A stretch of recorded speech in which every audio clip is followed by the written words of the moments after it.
आपल्या आयुष्यात सतत काही ना काही घडत असतं. कधी आनंदाचे क्षण तर कधी दुःखाचे. या सततच्या गोंधळात, वादळात आतून कुठेतरी शांत, स्थिर राहता यावं असं आपल्याला नेहमीच वाटत आलेलं आहे. हा माणसाचा शोध काही आजचा नाही, तो खूप जुना आहे. आज आपण नेमकं याच शोधाचा, या स्थिरतेचा मागोवा घेणार आहोत. बघा ना, हे आपल्या सगळ्यांच्याच आयुष्यात घडतं. कधीतरी कौतुकाचा वर्षाव होतो, प्रमोशन मिळतं, यश पायाशी लोळण घेतं आणि मग कधीतरी टीका सहन करावी लागते, अपयशाचा सामना करावा लागतो, मन निराशेने भरून जातं. हा जो भावनिक रोलर कोस्टर आहे ना, तो आपल्या रोजच्या जगण्याचा एक भागच बनलाय. पण प्रश्न हा आहे की या चढ उतारांमध्येही न डगमगता स्थिर राहण्याचा काही मार्ग आहे का? तर मग आपला आजचा प्रवास कसा असेल? आपण सुरुवात करूया याच भावनिक रोलर कोस्टरला समजून घेण्यापासून. मग आपण एका प्राचीन कथेकडे वळू, दोन मेजवान्यांची कहाणी. तिथून आपण बुद्धांची अचल दृष्टी आणि त्यातून आलेलं ज्ञान पाहू. एका महत्वाच्या प्राचीन श्लोकाचा अर्थ उलगडून बघू. आणि मग हे सगळं ज्ञान आजच्या काळात आपल्या आधुनिक मनासाठी कसं उपयोगी आहे याची एक मार्गदर्शिका तयार करू. आणि हो, सगळ्यात शेवटी हे सगळं प्रत्यक्षात कसं आणायचं यासाठी एक छोटासा सरावही करून बघू. चला तर मग सुरुवात करूया. चला, आता थोडं इतिहासात डोकावूया. थेट प्राचीन भारतात. ही एक अशी गोष्ट आहे जी आपल्याला अभाव आणि विपुलता म्हणजे स्केअरसिटी आणि अबंडन्स या दोन्ही टोकाच्या परिस्थितीत मानवी मन कसं वागतं याचं एक विलक्षण दर्शन घडवते. डोळे मिटून कल्पना करा, वेरंजा नावाचे एक गाव. दुपारच्या रखरखीत उन्हाने जमीन तापली आहे, भेगाळली आहे. हवेत फक्त धूळ आणि एक प्रकारची शुष्कता आहे. कारण गावात भयंकर दुष्काळ पडला आहे. अन्नाचा प्रत्येक कण मोलाचा झालाय. आणि अशा या कठीण परिस्थितीत गौतम बुद्ध आपल्या अनुयायांसोबत तिथेच पावसाळा काढण्याचा निर्णय घेतात. बुद्धांसोबत तब्बल 500 भिक्खू आहेत. विचार करा, 500 लोक. पण त्यांच्यात ना कोणती चलबिचल आहे, न कसली तक्रार. प्रत्येकजण शांत, शिस्तबद्ध. त्यांच्या चेहऱ्यावरच्या शांततेवरून तर कल्पना येणार नाही की ते किती मोठ्या संकटाचा सामना करत आहेत. त्यांना रोज जेवायला काय मिळतंय? तर घोड्यांच्या व्यापाऱ्यांनी दिलेलं मुठभर सुकलेलं, बेचवं धान्य. फक्त जगण्यापुरतं अन्न. पण गंमत बघा, इतक्या कमी अन्नावरही ते सर्व भिक्खू पूर्णपणे समाधानी होते.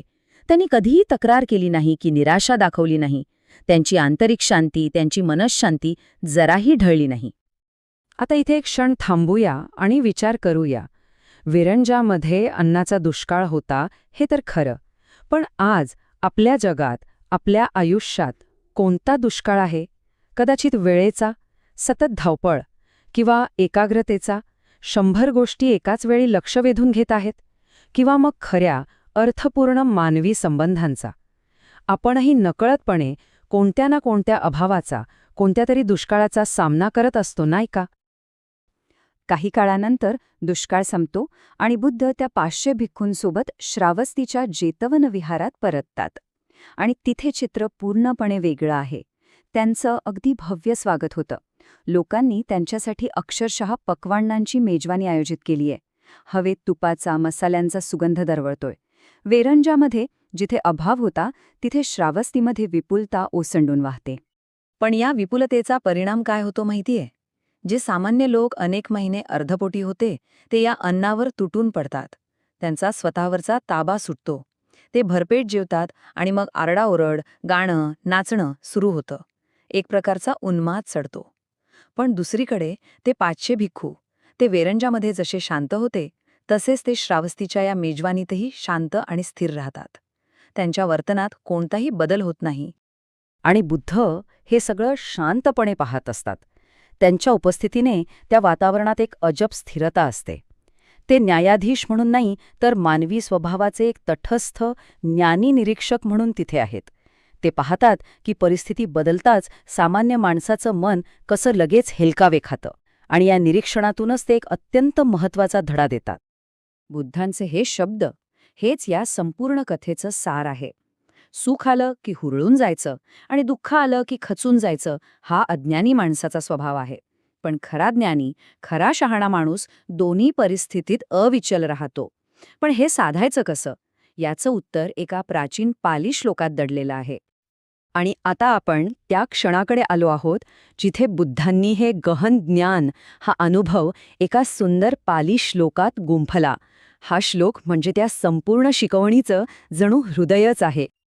सब्बत्तवे सप्पुरिसा छजंती न कामकिम्माल लपयंती संतो सुखेन फुट्ठा अथवा दुखेन न उच्चावचम पंडिता दस्सयंती. आत्ता आपण जो पाली श्लोक ऐकला हा त्याचा अतिशय सुंदर मराठी अनुवाद आहे. तो प्राचीन ध्वनी आणि त्याचा अर्थ आपल्या हृदयापर्यंत पोचवतो. याचा अर्थ काय तर सज्जन किंवा ज्ञानी व्यक्ती कोणत्याही परिस्थितीत आपल्या मनाची स्थिरता ढळू देत नाहीत. या श्लोकातले काही शब्द समजून घेऊया. पहिला शब्द आहे सप्पुरिसा. याचा साधा अर्थ चांगली व्यक्ती असा नाहीये, तर सप्पुरिसा म्हणजे अशी व्यक्ती जिने आपल्या आतमध्ये शांतीचा अनुभव घेतला आहे, जी आतून स्थिर झाली आहे. आणि दुसरा महत्वाचा शब्द आहे उच्चावच. हा शब्द थेट आपल्या सुरुवातीच्या भावनिक रोलर कोस्टरशी जोडलेला आहे. उच्चावच म्हणजे जीवनातील चढ उतार, ते हायज अँड लोज. ज्ञानी व्यक्ती या चढ उतारांमध्ये वाहत जात नाही, तर ती स्थिर राहते. त्यांच्या मनात हर्ष किंवा विषाद म्हणजे आनंद किंवा शोक दिसत नाही. ठीक आहे, तर ही झाली एक प्राचीन कथा आणि एक प्राचीन श्लोक. पण आजच्या या धावपळीच्या 21व्या शतकातल्या आपल्या आयुष्यासाठी याचा काय उपयोग? चला, या प्राचीन ज्ञानाला एका सोप्या आधुनिक मार्गदर्शिकेत रूपांतरित करूया. ही 4 सोपी तत्त्व आपल्याला रोजच्या जगण्यात मदत करू शकतात. पहिलं, आसक्तीचा त्याग करा, अनुभवाचा नाही. म्हणजे सुख दुःख तर येणारच, त्यांना अनुभवा, पण त्यात स्वतःला पूर्णपणे गुंतवून घेऊ नका. ते येतील आणि जातील. दुसरं, इच्छेतून नव्हे तर स्थिरतेतून बोला. म्हणजे कोणतीही प्रतिक्रिया देण्याआधी एक क्षण थांबा, शांत व्हा आणि मग बोला. तिसरं, सुख आणि दुःखाला पाहुण्यांसारखे पहा. पाहुणे जसे येतात आणि काही वेळाने जातात, तसंच सुख आणि दुःखही आपल्या मनात कायमचे राहत नाहीत. आणि चौथं, आनंद बाहेर नाही तर आत शोधा. खरा आनंद बाहेरच्या कौतुकावर किंवा यशावर अवलंबून नसतो, तो आतल्या शांतीमध्ये असतो. एक साधं उदाहरण घेऊया. समजा ऑफिसमध्ये कामासाठी खूप प्रशंसा मिळाली. तेव्हा अहंकारात फुगून जाण्याऐवजी ते कौतुक शांतपणे स्वीकारा. आणि याउलट जेव्हा कोणी अन्यायकारक टीका करेल तेव्हा लगेच चिडून प्रतिक्रिया देण्याऐवजी एक पाऊल मागे या आणि शांतपणे परिस्थितीचं निरीक्षण करा. प्रतिसाद द्या, पण प्रतिक्रिया नको. आणि आजच्या डिजिटल युगात तर हे तत्त्व खूपच महत्त्वाचं आहे. सोशल मीडियावरचं ते न संपणारं स्क्रोलिंग किंवा सतत येणारं नोटिफिकेशन्स त्या आपल्याला आत खेचून घेतात. ह्या आकर्षणाला ओळखून त्यात पूर्णपणे वाहून न जाता फक्त त्याचे साक्षी बनण्याचा सराव करणं हीच तर खरी स्थिरता आहे. तर मग आता आपण या विश्लेषणाच्या सगळ्यात महत्त्वाच्या आणि शेवटच्या भागाकडे आलो आहोत. कारण हे ज्ञान फक्त ऐकून किंवा वाचून काहीच उपयोग नाही. त्याला आपल्या रोजच्या जगण्याचा भाग बनवणं, त्याला सरावात आणणं खूप गरजेचं आहे. चला तर मग एका ठोस सरावाकडे वळूया. हा एक खूप साधा पण तितकाच प्रभावी सराव आहे. रोज रात्री झोपण्यापूर्वी फक्त 5 मिनिटं यासाठी काढा. दिवसभरातला एक खूप आनंदाचा क्षण आठवा आणि एक दुःखाचा किंवा तणावाचा क्षण आठवा. त्या क्षणी शरीरात काय जाणवत होतं, मनात कोणते विचार येत होते, याकडे फक्त लक्ष द्या. कोणताही जजमेंट न देता, हे चांगलं हे वाईट असं न ठरवता, फक्त एक साक्षी म्हणून पहा. या तटस्थ निरीक्षणातूनच आपण हळूहळू घटना आणि आपली प्रतिक्रिया यांच्यामध्ये एक मोकळी जागा तयार करतो आणि याच जागेत खरी स्थिरता वाढू लागते. तर मग हाच प्रश्न स्वतःला विचारून पाहूया. आज आपल्या आयुष्यात असं कोणतं क्षेत्र आहे जिथे आपण हा समभाव साधण्याचा, हा मधला मार्ग शोधण्याचा सराव करू शकतो? सुख आणि दुःखांच्या लाटा तर येतच राहणार, पण त्या लाटांवर स्वार होताना ती आंतरिक स्थिरता शोधण्याचा प्रयत्न आपण नक्कीच करू शकतो. कारण खरा आनंद लाटांच्या खेळात नाही, तर त्या खालच्या अथांग शांत समुद्रात आहे.